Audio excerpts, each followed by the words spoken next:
사사기에서 기도원과 관련된 구절은 100절입니다. 96절을 할애하는 삼손을 능가하여 사사에 대한 기록 중에 가장 많은 분량을 기도원이 차지합니다.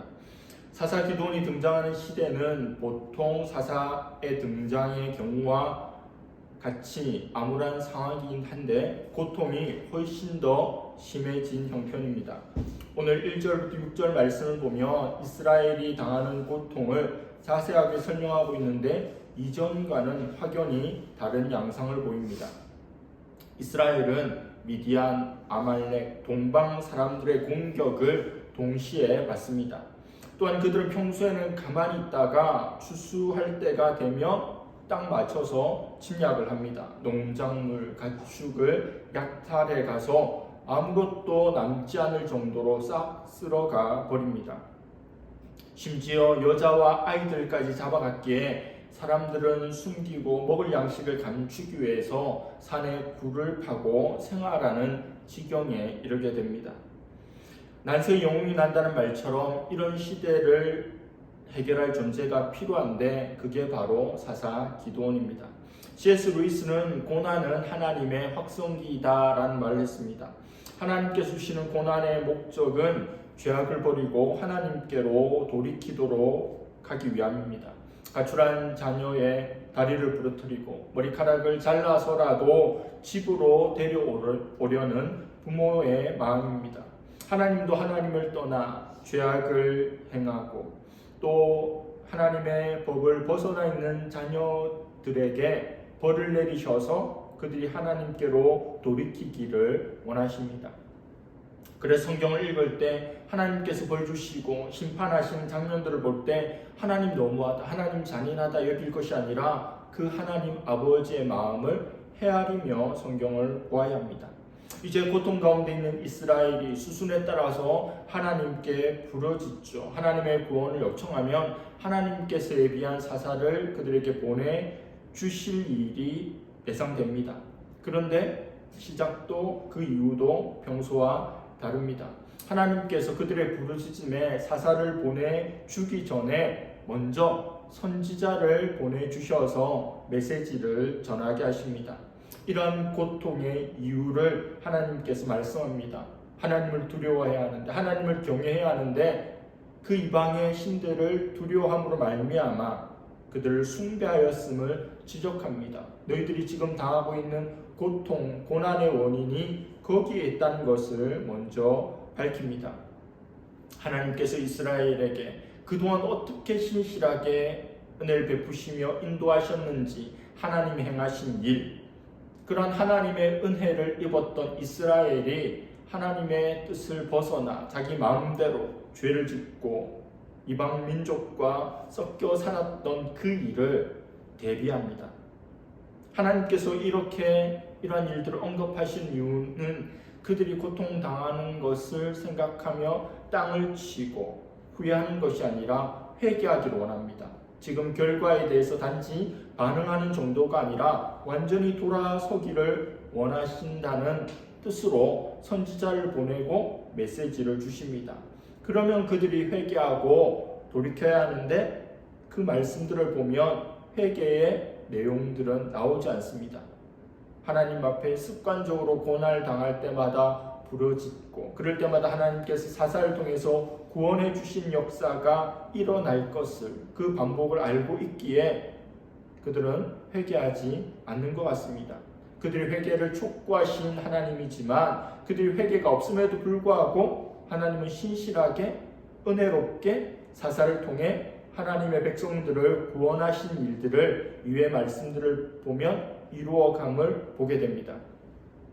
오늘 말씀 속에서 하나님께서 이스라엘에게 행하신 일, 그리고 이스라엘이 하나님 앞에 행했던 일이 대비됩니다. 그리고 사사로 부름받은 기도원의 생각과 그 기도원을 부르신 하나님의 생각도 극명하게 대비됩니다. 하나님과 우리 인생이 그렇게까지 차이가 나는 겁니다. 생각으로부터 모든 것을 바라보고 해석하는 관점이 생기죠. 그 관점들이 모여서 세계관을 형성합니다. 그래서 성도의 생각은 굉장히 중요하고 성도는 믿음의 생각을 해야 합니다. 믿음의 생각이 믿음의 관점들을 낳고 믿음의 관점들이 모여서 믿음의 세계관을 낳게 되는 겁니다. 신앙생활은 우리의 관점을 지속적으로 바꾸는 훈련입니다. 무엇을 보는가가 그 사람의 삶을 결정하기에 믿음의 관점은 매우 중요합니다. 오늘 본문 속에서 하나님께서 말씀하시는 것과 너무도 다른 기드온의 말들, 그의 연약함, 그의 믿음 없음들을 보게 됩니다. 이 두 가지를 대조하면서 오늘 말씀 속으로 들어가 보겠습니다. 첫 번째, 기드온은 지극히 평범하고 소심하며 두려움이 많은 존재입니다. 당시의 모든 이스라엘 사람들과 별반 다를 것이 없는 그런 범상한 존재입니다. 근데 하나님께서는 그런 기드온을 향해 뭐라고 하십니까? 큰 용사라고 하십니다. 기드온의 등장은 어떻습니까? 밀을 타작하는데 포도주 틀에서 타작합니다. 전혀 어울리지 않는 일이죠. 환경이 맞지 않습니다. 왜 그렇습니까? 이 몰래 타작하는 거예요. 왜 몰래 타작합니까? 대놓고 타작하면 이방 민족들이 와서 모든 것을 수탈해 가기 때문에 타작하는 것을 들키지 않으려고 숨어서 조심스럽게 몰래 타작하고 있습니다. 미디안 사람들에게 들키지나 않을까라고 하는 두려움에 함몰되어 있어서 몰래 타작하고 있는 거예요. 그때 여호와의 사자가 기드온에게 나타나서 이렇게 말씀합니다. 12절 하반절에 큰 용사여 여호와께서 너와 함께 계시도다. 너무 상황과 맞지 않죠. 무슨 뚱딴지 같은 이야기입니까? 미디안 사람들이 무서워서 내가 타작하고 있는 것을 빼앗겨 버릴까 겁나서 몰래 포도주 틀에서 밀을 타작하고 있는 기드온에게 큰 용사라고 말씀합니다. 놀리는 겁니까? 비꼬는 겁니까? 한국말은 억양과 뉘앙스에 따라서 그 의미가 달라지는 경우가 많죠. 잘났다와 잘났다 다르죠. 잘했다와 잘했다 다릅니다. 그런 다름을 표현한 것일까요? 하지만 여호와의 사자는 기드온에게 큰 양사라고 하는 것은 기드온을 놀리거나 비꼬는 말이 아닙니다. 기드온의 현재를 보는 것이 아니라 기드온의 미래를 보시고 기드온의 가능성을 보시고 하시는 말씀입니다. 기드온의 미래를 보시고 그를 하나님의 강한 용사로 삼으시고 사용하시겠다고 하는 하나님의 선언이 큰 용사로 표현되고 있는 겁니다. 우리 자신을 보면 어떻습니까? 우리가 우리 자신을 바라보면 나는 큰 용사야 이런 생각이 듭니까? 아닙니다. 평범합니다. 부족합니다. 모자랍니다. 근데 하나님께서 우리를 향해서 큰 용사라고 말씀하시면 어떻습니까? 아우 절대 큰 용사가 아니에요 라고 말할 것이 아니라 내가 나를 볼 때는 큰 용사가 아닌데 하나님께서 큰 용사라고 하시면 우리는 큰 용사입니다. 하나님 마음이죠. 하나님이 제일 중요한 겁니다. 내 관점이 중요합니까? 하나님의 말씀이 중요합니까? 우리를 지으시고 우리를 인도하시고 우리를 사랑하시고 우리를 사용하시는 하나님께서 그렇게 말씀하시면 그게 딱 그런 겁니다. 예수님께서 12명의 제자를 부르시죠. 어부 시몬을 제자로 부르시면서 뭐라고 하십니까? 장차 그를 게바라 하리라고 말씀합니다. 시몬이 이름입니다. 근데 이후에는 게바라 하겠대요. 게바는 아람어입니다. 베드로의 아람어. 베드로, 게바 둘 다 뜻은 반석이란 뜻입니다. 거대한 바위란 뜻입니다. 하나님 무식하고 평범한 베드로를 제자로 부르시는데 하나님 나라의 반석으로 여기셨습니다. 결국 베드로는 반석이 되었습니다. 그의 이름값. 예수님께서 계명해 주신 대로 그의 인생이 흘러가게 되었습니다. 유명한 조각가 미켈란젤로 어느 날 길을 가다가 너무 멋진 돌을 발견하고는 좋아서 미칠 지경이 되었습니다. 소리내어 웃으면서 이렇게 외칩니다. 다윗이 걸어 나온다. 다윗이 걸어 나온다. 사람들이 그런 미켈란젤로를 보면서 제정신이 아니다. 이해하지 못하고 비웃었습니다. 사람들은 미켈란젤로가 돌을 바라보면서 소리 지르는 것만 보았으나 미켈란젤로는 그 돌을 깎고 다듬어 다윗상을 조각하고 그 아름다움을 미리 보았던 겁니다. 사람들은 그 돌만 보았지만 미켈란젤로는 그 돌 이후에 있을 다윗을 보았기에 그렇게 경탄하게 된 겁니다. 이 땅을 살아가는 성도의 모습은 정도의 차이가 있기는 하지만 모두가 공사 중입니다. 공사가 거의 마무리 단계에 있는 성숙한 성인과 같은 그리스도인도 있고, 이제 기초공사하고 이제 뭔가를 허물어뜨리는 정도, 그 수준의 공사 중인 이들도 있습니다. 누구나 공사 중입니다. 하나님께서 우리를 아름다운 걸작품으로 깎아가고 다듬고 계심을 믿기를 바랍니다. 나 자신을 봐도 또 다른 성도를 봐도 왜 저럴까? 왜 저렇게 연약할까? 왜 저렇게 단점이 많을까? 왜 저런 미운 모습을 보일까? 공사 중이어서 그렇습니다. 하나님께서 함께 하시고 하나님께서 빚어 가시는 것을 믿는다면 이해하고 참는 마음이 생기겠죠. 그래서 나의 모습을 보고 또 다른 성도들의 모습을 보고 비판하고 판단하고 낙심하지 말고 하나님의 손 아래 있으니 하나님께서 빚어 가실 거야 라는 생각으로 나아갈 수 있기를 바랍니다. 피그말리온 효과라는 말이 있습니다. 그리스 신화에 나오는 조각가 피그말리온의 이름에서 유래한 심리학 용어입니다. 조각가였던 피그말리온은 아름다운 여인상을 마치 미켈란젤로처럼 조각하는데, 자기가 조각해 놓고는 그 여인상을 너무도 진심으로 사랑하게 됩니다. 여신 아프로디테가 그 모습을 보고 그의 사랑에 감동하여 그 조각상에게 생명을 부여하게 되었습니다. 이처럼 타인의 기대, 타인의 관심으로 인해 결과가 좋아지거나 능률이 오르는 현상을 설명하는 용어가 피그말리온 효과입니다. 심리학에서는 타인이 나를 존중하고 인정하고 기대를 해주면 그 기대에 부응하는 행동으로, 노력으로 나타난다고 보는 겁니다. 교육심리학 관점에서도 교사가 학생에게 관심을 가지고 긍정적인 영향을 끼치는 심리적 요인으로 보고 있습니다. 교사가 자기를 가르치는 아이들에게 기대를 가지고 있으면 그 기대를 받는 아이들이 그 기대에 부응함으로 성과를 낸다는 겁니다. 이것을 입증하는 연구 결과가 미국에서 나왔습니다. 1968년도에 하버드 대학교 사회심리학과 교수인 로젠탈, 그리고 미국에서 20년 이상 초등학교 교장으로 지냈던 제이콥스는 미국 샌프란시스코의 한 초등학교에서 전교생을 대상으로 지능 검사를 합니다. 그리고 무작위로 그 지능 검사 결과와 상관없이 한 반에 한 20% 정도 학생을 뽑습니다. 지능별로 뽑는 게 아니라 그냥 무작위로 뽑았어요. 그리고 그 명단을 어떤 교사에게 주면서 이 친구들은, 이 학생들은 지적 능력이나 학업 성취의 향상성이 뛰어난 친구들이라고, 아이들이라고 그렇게 말해주고 믿게 합니다.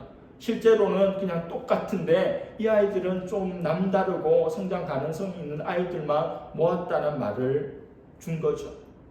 8개월 후에 놀라운 결과가 나타났습니다. 다시 지능 검사를 했더니 그렇게 무작위로 뽑혔던 아이들의 지능 지수가 더 높게 나왔고 학업 성적도 크게 향상됐습니다. 왜 그럴까요? 명단을 받은 교사가 이 친구들은 특별한 친구야, 성장할 거야, 뛰어난 친구야, 가능성이 있어라고 하는 마음을 가지고 지도했고, 그런 지도를 받으며 그것을 느낀 아이들도 그 기대에 부응하기 위해서 열심히 노력해서 성적의 향상이 있었다는 겁니다.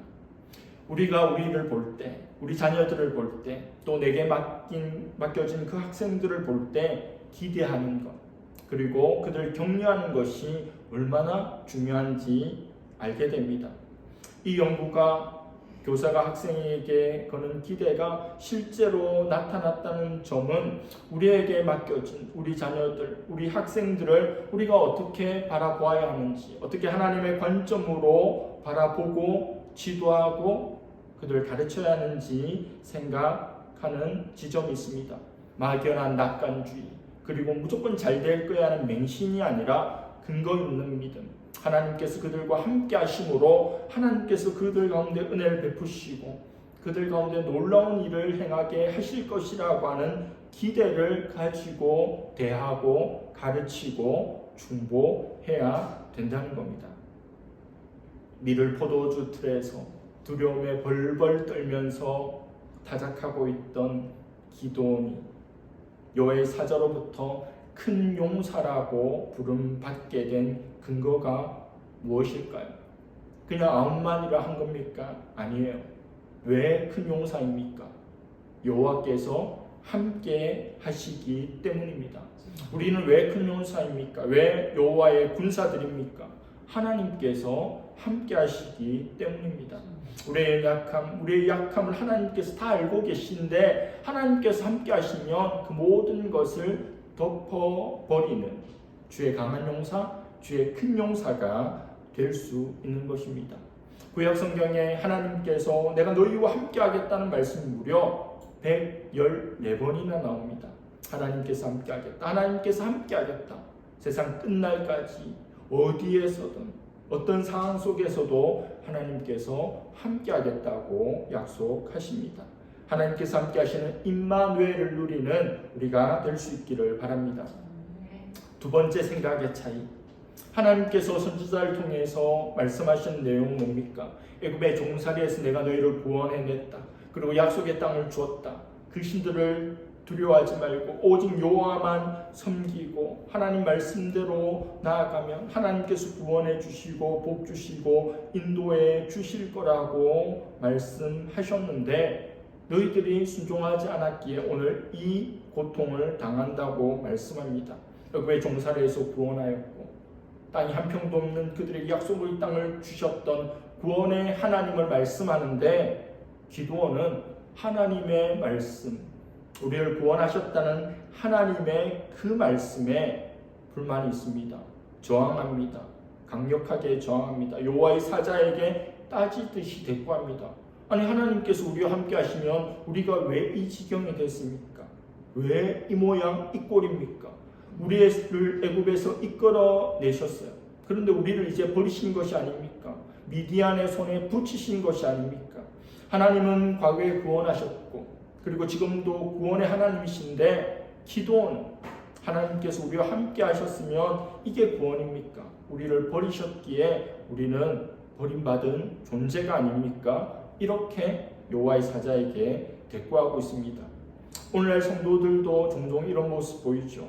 하나님 우리가 왜 이렇게 고통을 당합니까? 하나님 우리를 버리신 것이 아닙니까? 하나님 내가 이렇게 힘들고 아파할 때 하나님 도대체 어디 계셨습니까? 팔을 뒤로 하고 아무 일도 하시지 않고 어떤 말씀도 하시지 않고 개입하시지 않으셨지 않습니까? 그렇게 말한 이들이 있습니다. 일이 내 뜻대로 풀리지 않고 알 수 없는 고난이 찾아오면 원인을 내게서 밝히고 해결해야 하는데 기드온처럼 하나님 탓으로 돌립니다. 하나님 구원한다고 하셨는데 이게 구원입니까? 하나님 우리와 함께 하신다고 했는데 함께 하는데 왜 이와 같은 일들이 일어납니까? 하나님 우리와 함께 하시는 것이 아니지요. 우리는 하나님께 버림받았죠.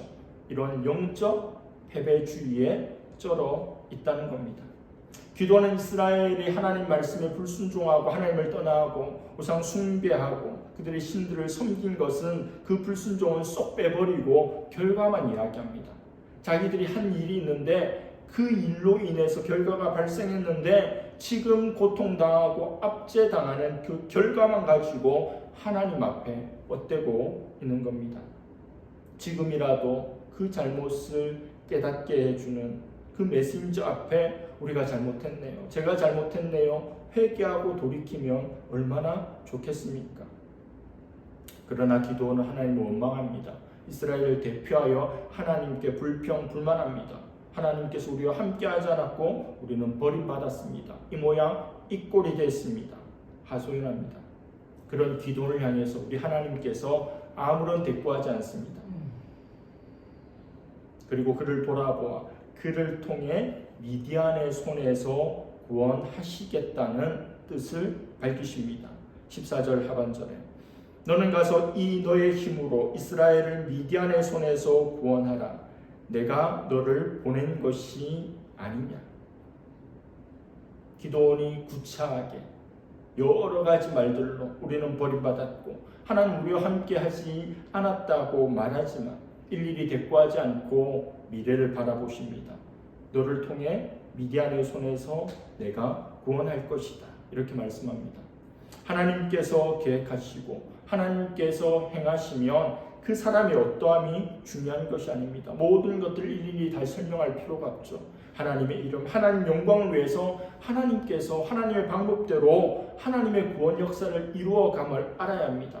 과거에 있었던 일들, 현재 있었던 일들 왜 그런지 하나하나 공식대로, 법칙대로, 인과응보에 따라서, 원인과 결과에 따라서 모든 것이 이루어지는 것이 명명백백해지기를 바라지만 꼭 그렇게 우리 인생이 흘러가지 않습니다. 욥도 마찬가지죠. 욥이 그 고난을 당했는데 욥 친구들이 와서 원인이 있으니 결과가 있는 거라고, 너가 이렇게 잘못했으니 벌을 받는 거라고 인과관계를 이야기합니다. 그러나 욥기는 인과관계로 풀어서 볼 수 있는 성경이 아닙니다. 원인과 결과로 일어난 일이 아닙니다. 하나님께서 행하신 일은 하나님의 뜻 가운데 우리 인생으로서는 이해할 수 없는 일들도 얼마든지 일어날 수 있는데 꼭 내가 설명 다 듣거나 이해를 다 해야 하는 것은 아니죠. 하나님께서는 하나님 일을 주도적으로 해나가시는데 그렇게 말씀하시면 예 주님 그렇게 될 줄로 믿습니다. 하나님의 구원에 제가 쓰임받기를 원합니다. 사용하여 주시니 감사합니다라고 그냥 툴툴 털어버리고 나아가면 될 것입니다. 마지막 관점의 차이, 기도원의 자존감은 바닥입니다. 근데 하나님께서 바닥인 기도원을 조금씩 높이시는데 그 동력이 뭐냐면 하나님께서 함께 하신 임마누엘입니다. 하나님께서 너를 통해서 미디안의 손에서 이스라엘을 구원하겠다, 한 사람 치듯이 하겠다, 하나님께서 말씀해 주시면 그걸로 끝이잖아요. 지금까지 나왔던 사사 중에 두말한 사람이 누가 있습니까? 하나님께서 구원하시겠다, 널 사용하겠다 하시면 나가서 그 일들을 이루어냈지. 기도는 처음으로 또 찌질한 사사의 모습을 보여줍니다. 하나님의 약속, 하나님의 구원 약속, 승리 약속을 주셨는데 기도는 여전히 두려워합니다. 자신감이 없습니다. 믿음이 없습니다. 패배주의를 벗어나지 못합니다. 과거에 얽매여 있습니다. 뭐라고 이야기합니까? 왜 그렇습니까? 자기는 약하다고 합니다. 자기는 작은 가문 출시라는 거예요. 자기는 지금 힘이 없고 우리 집안도 우리 가문도 별 볼품없는 가문이다, 이런 이야기를 합니다. 하나님 답답하시겠죠. 하나님 우리에게 세상을 변화시켜라, 저 사람을 구원하라, 모든 민족을 제자로 삼아라 말씀하시면 그냥 나아가면 됩니다. 그런데 저는 믿음이 없어서요, 저는 용기가 없어서요, 저는 돈이 없어서요, 저는 능력이 없어서요, 계속해서 핑계만 대고 있는 것이 우리의 모습이 아닙니까? 사람은 자신이 마음으로 생각하는 이상 결코 이룰 수 없는 존재입니다. 오늘날 사회 각 영역에서 두각을 나타나는 많은 이들이 있죠. 이들의 공통점이 뭡니까? 꿈을 꾸었다는 겁니다. 노력했다는 거죠. 최선을 다해서 달려갔다는 겁니다. 그렇지 않은 이들 중에 최정상에 오른 이는 없습니다. 그렇게 하고도 뜻을 이루지 못한 이들은 많지만 아무런 꿈도 비전도 없이 큰 그림도 없이 그 자리에 서 있는 인생은 아무도 없습니다. 사람은 자기가 생각하는 것, 자기가 꿈꾸는 것을 결코 뛰어넘을 수 없는 존재입니다. 일본인들이 많이 기르는 관상어 중에 코이라고 하는 잉어가 있습니다. 코이, 이름이 예쁘죠. 이 잉어에 특별한 점이 있는데 자기가 자라는 환경에 따라서 그 크기가, 길이가 달라진다는 겁니다. 작은 어항에 넣어두면 5에서 8cm 정도밖에 안 자란대요. 근데 조금 더 수족관이나 혹은 연못에 넣어주면 3배로 15cm에서 25cm까지 자란답니다. 그런데 아예 강물에다가 방류해버리면 90에서 120cm까지 엄청 큰 고기로 자라는 거예요. 1m 20cm짜리 물고기가 작은 어항에서만 자랐으면 5에서 8cm만 자라고 물고기의 인생을 마감한다는 겁니다. 어떻습니까? 주어진 환경에 따라서 아주 작게도 중간 크기도 또 큰 물고기로 자라기도 한다는 거죠. 우리는 어떤 의미에서 하나님 나라의 코입니다. 내가 나의 믿음을 또 하나님을 어떻게 여기느냐에 따라서 한평생 작은 어항, 그보다 못하면 종지 속에 물에서만 지내다가 끝날 수 있는 인생이 될 수도 있고, 하나님의 은혜의 강, 성령의 강, 은혜의 바다에서 크게 성장할 수도 있다는 겁니다. 어떤 그림을 그리시겠습니까? 어떤 믿음을 가지겠습니까? 하나님을 어떤 하나님으로 여기겠습니까? 그 하나님과 동행하는 나 자신은 또 어떻게 여기겠습니까? 하나님께서는 쪼그라들 대로 쪼그라들어버린 기도인에게 이제 손에 잡힐 만큼 더 확실한 약속을 주십니다. 16절 여호와께서 그에게 이르시되 내가 반드시 너와 함께하리니 내가 미디안 사람 치기를 한 사람을 치듯 하리라 하시니라. 역시 하나님께서 함께 하신다고 말씀합니다. 미디안이 얼마나 많습니까? 아말렉과 동방 사람까지 헤아릴 수 없는 수많은 사람들, 수십만 명의 군사들을 그냥 한 사람 치듯이 쳐서 이기게 해주시겠다고 말씀합니다. 하나님께서 반드시 함께하겠다고 말씀합니다. 하나님의 별명이 있습니다. 임마누엘이죠. 하나님께서 우리와 함께하신다. 이것이 임마누엘입니다. 하나님의 특기, 하나님의 존재의 본질, 우리와 함께함입니다.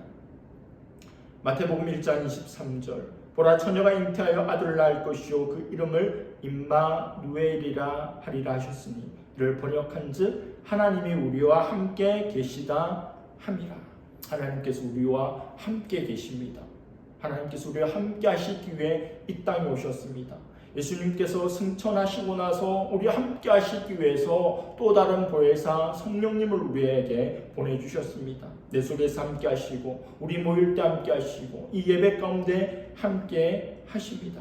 우리가 이 세상을 살아가면서 가장 중요한 것은 내가 누구냐, 내가 어디서 얼마만큼 공부했느냐, 내가 무엇을 가지고 있느냐, 내 실력이 얼마나 대단하냐, 이게 아니라 나와 함께하는 분이 누구냐 하는 것이 훨씬 더 중요합니다. 세상 끝날까지 하나님께서 우리와 함께합니다. 날마다 우리와 동행하는 임마누엘의 복을 온전히 누릴 수 있기를 바랍니다. 여러분 오늘 본문 이후에 기도원의 모습을 아십니까? 하나님께 확실한 표징을 보여달라고 거듭거듭 요구합니다. 여전히 두려워하고 믿음 없는 모습도 보이는데 그래도 꾸역꾸역 한 걸음 한 걸음 하나님 말씀대로 나아갑니다. 이게 매우 중요하죠. 기도는 두렵고 떨려도 바알의 제단을 헙니다. 아세라상을 찍습니다. 기도는 하나님 말씀대로 전쟁을 하러 나온 32,000명의 군사들을 하나님 말씀대로 300명으로 1%로 줄입니다. 기도는 하나님의 말씀대로 300용사로 미디안의 13만 5천 명을 물치는 것이 성경에 기록되어 있습니다. 우리가 하나님을 주님으로 부르는 것과 그 주님을 주인으로 삼는 것은 다릅니다. 하나님께서 단지 나를 구원해주고 나를 도와주고 나의 어려움을 해결해주는 존재 정도로만 여기지 말고 내 인생의 주인으로 모시기를 바랍니다. 하나님을 주인으로 모시고 전적으로 모든 것을 그분께 위임하고 언제나 그와 함께 인생길을 걸어가는 이는 진정 강한 여호와의 용사입니다. 하나님께서 우리와 함께 하시는 임마누엘, 하나님께서 우리와 함께 하심으로 근거 있는 자신감으로 출발하고 이 세상을 힘써서 정복하는 복된 오늘 그리고 이 한 주 될 수 있기를 간절히 바랍니다. 기도하겠습니다. 하나님 아버지, 오늘 사사 기도원에 대한 말씀을 살펴보았습니다. 지금까지의 시대와 달리 더 큰 어려움이 임하고 선지자를 보내셔서 이스라엘의 행동을 지적하시고 돌이키기를 원하시는 하나님의 마음을 읽습니다. 하나님께서 기도원에게 나타나시고 큰 용사라 하고 하나님께서 함께 하시고 또 미디안을 한 사람 치듯이 치게 하겠다는 거듭된 약속을 주셨지만 여전히 두렵고 여전히 떨리고 버림받았고 자신은 작은 존재라고 말하는 기드온의 모습을 살펴보았습니다. 하나님, 우리도 하나님 앞에서 이 세상 가운데 어떤 존재들입니까? 큰 용사입니까? 작은 존재입니까? 우리 자신을 볼 때는 작은 존재이지만 하나님께서 우리와 함께 하시고 하나님께서 우리에게 기대를 가지시고 가능성을 가지시고 우리를 통해서 열어가실 미래가 있기에 주님과 함께함으로 큰 용사가 될 줄로 믿습니다. 하나님께서 함께 하신다는 자신감을 가지고 임마누엘을 누리며 약속의 땅을 정복해 나가는 우리의 복된 한 주간의 삶이 되게 하여 주시옵소서. 감사드리며 예수님의 이름으로 기도드립니다.